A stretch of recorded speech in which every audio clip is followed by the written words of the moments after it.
আসসালামু আলাইকুম বন্ধুরা।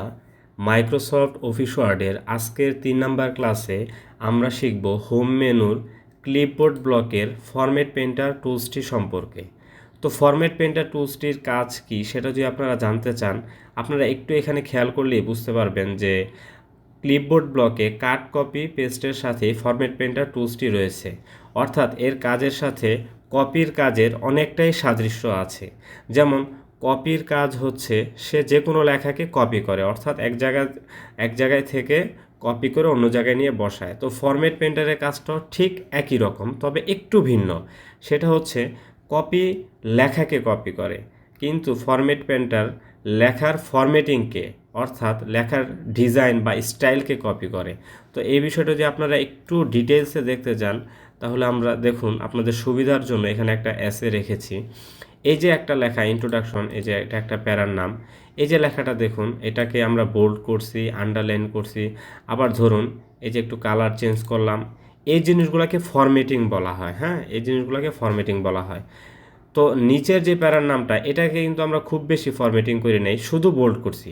তো আমরা চাচ্ছি যে এই ইন্ট্রোডাকশনের ভিতরে যেই ফরম্যাটিংগুলো করা হয়েছে, অর্থাৎ আন্ডারলাইন করা হয়েছে, কালার করা হয়েছে, লেখার সাইজ বড় করা হয়েছে, এই ফরম্যাটিংগুলো এরকম প্রত্যেকটা প্যারার নামে আমরা যদি করতে চাই, সেক্ষেত্রে আমরা এই লেখাটাকে সিলেক্ট করে ইচ্ছা করলে এখান থেকে এই যে লেখার সাইজ 18 করে দিলাম, লেখাটা বড় করলাম, আবার আন্ডারলাইন করলাম, আবার এখান থেকে কালার চেঞ্জ করলাম, এভাবে করতে পারি। অথবা আপনার এই ফরম্যাটিংটাকে আমরা কপি করতে পারি কিসের মাধ্যমে? এই ফরম্যাট পেন্টারের মাধ্যমে। তো চলুন দেখি কিভাবে করতে পারি। আমরা আমাদের এই যে মাউস পয়েন্টারটা অথবা কার্সরটা, এটা ইন্ট্রোডাকশনের উপরে জাস্ট রাখবো। কিভাবে রাখবো? মাউসের লেফট বাটনটি একটি ক্লিক করলেই কার্সরটি এখানে চলে আসবে। আসার পর আপনি ফরম্যাট পেন্টারে একটি ক্লিক করলে দেখবেন যে একটি ব্রাশ আসছে আপনার সামনে। হ্যাঁ, এই যে খেয়াল করতেছেন, একটি ব্রাশ। এই ব্রাশটি দিয়ে আপনি যেই লেখাটিকে সিলেক্ট করবেন, ওই লেখাটি হুবহু ওই ফরম্যাটিংয়ের হয়ে যাবে। দেখছেন, ইন্ট্রোডাকশনটা এটার ফন্ট 17, এটার ফন্টও 17। ওইটা তো কালার করা হয়েছে, আন্ডারলাইন করা হয়েছে, এখানেও কালার এবং আন্ডারলাইন চলে আসছে। হ্যাঁ, এটা হচ্ছে ফরম্যাট পেন্টারের সুবিধা। আপনি খুব সহজেই আরেকটা লেখার ফরম্যাটিংকে কপি করে এই লেখাতে নিয়ে আসতে পারবেন। তো আমার পরের যে প্যারাটা, a time to admire nature, এটাকেও আমরা করতে চাচ্ছি। তো সেক্ষেত্রে আবার কি করব? কার্সরটা এখানে রাখার পরে দেখুন আমার ব্রাশটা একবার করার পরে কিন্তু চলে গেছে। তো আবার এই ফরম্যাট পেন্টারে ক্লিক করে যদি এই লেখাটাকে সিলেক্ট করি, সেম টু সেম ওইটার মতো হয়ে যাব। এখন অনেক সময় আমাদের প্রয়োজন পড়ে যে আমি বারবার ভিন্ন ভিন্ন লেখাকে এরকম ফরম্যাটিং কপি করতে চাচ্ছি। তো ব্রাশ তো একবার করার পরে চলে যাইতেছে, তাই না? তো বারবার আপনি কিভাবে ব্যবহার করতে পারবেন? সেই ক্ষেত্রে আপনি এই ফরম্যাট পেন্টারে পরপর দুইটা ক্লিক করবেন, একটা না। হ্যাঁ, পরপর দুইটা। এই যে ডাবল ক্লিক করলে এই ব্রাশটা দেখবেন আর যাবে না। এই যে দেখুন আমি কনক্লুশন লেখাটাকে সিলেক্ট করলাম, করার পরে এই লেখাটাও একই ফরম্যাটিংয়ের হয়ে গেছে।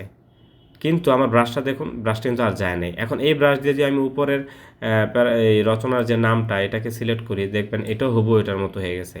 ইচ্ছা করলে আপনি এই যে এখানে এখানে যদি সিলেক্ট করেন, এটাও এটার মতো হয়ে যাবে। মানে আপনার ব্রাশটা আর যাবে না। আবার যদি আপনি ফরম্যাট পেন্টারে একটি ক্লিক করেন, আপনার ব্রাশটি চলে যাবে। তো এইভাবে বন্ধুরা আমরা এই ফরম্যাট পেন্টারের মাধ্যমে যে কোনো লেখার যে ফরম্যাটিংটা আছে, এটাকে আমরা কপি করতে পারি। এটা সাধারণত আমাদের এই যে এসে অথবা যখন আমরা পয়েন্ট লিখি, সেই ক্ষেত্রে আমাদের বেশি কাজে লাগে। যেমন আমরা চাচ্ছি যে প্রত্যেকটা পয়েন্টের যে নামটা, এটাকে একই রকম রাখতে। হ্যাঁ, বোল্ড, আন্ডারলাইন বা কালার চেঞ্জ করা, যাই করছি সবগুলো একরকম করতে। তখন আমরা একটার উপরে কার্সর রেখে ফরম্যাট পেন্টারে দুইটা ক্লিক করব, করার পরে টাইটেলগুলোকে শুধু সিলেক্ট করে দিব আর হুবহু ওইটার মতো হয়ে যাব। আপনাদের বোঝার জন্য আমি আরেকবার করি। হ্যাঁ, সাপোজ এই ফরম্যাট পেন্টারের ইন্ট্রোডাকশনটার আমি একটু ফরম্যাটিংটা চেঞ্জ করি। সাপোজ লেখার সাইজ দিলাম 20, হ্যাঁ, বা 24 দিলাম, একটু বড় করলাম। কালারটা দিলাম হচ্ছে আপনার নীল কালার দিলাম। তারপরে হচ্ছে আপনার লেখাটাকে একটু ইটালিক করলাম। এই যে ফরম্যাটিংটা করলাম, আমি চাচ্ছি প্রত্যেকটা প্যারার নাম এরকমই হবে। হ্যাঁ, তো সেক্ষেত্রে আমি এই ফরম্যাট পেন্টারে দুইটা ক্লিক করব। করার পরে এই যে ব্রাশটা আসলো, এই যে আসার পরে সিলেক্ট করলাম, জাস্ট দেখছেন আমি শুধু প্যারার নামগুলোকে সিলেক্ট করতেছি আর এই যে চেঞ্জ হয়ে যাইতেছে। আবার একটা ফরম্যাট পেন্টারে ক্লিক করলে ব্রাশটা আপনার চলে যাবে। এভাবে আপনি খুব সহজে কাজটা করতে পারবেন। আর এই কাজটা যদি আপনার কিবোর্ড থেকে শর্টকাটে করতে চান, শর্টকাটটা দেখেন, এটা মনে রাখা মানে মুখস্থ করার কোনো বিষয় না। আমরা অনেকেই কিবোর্ড শর্টকাটগুলো মুখস্থ রাখি। হ্যাঁ, ব্রেনরে খামোখা প্রেশার দিয়ে তো লাভ নেই।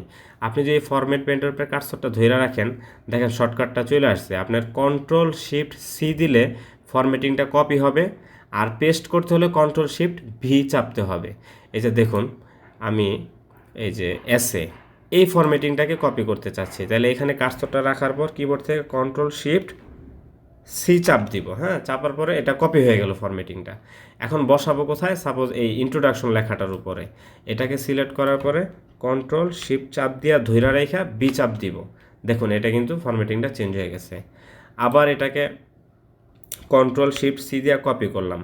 আবার আপনাদের বোঝার জন্য আবারও আমি বলি, কন্ট্রোল শিফটকে চাপ দিয়া ধরে রাখবেন। হ্যাঁ, ধরে রাখার পরে সিতে একটা ক্লিক করলে কপি হয়ে যাইব।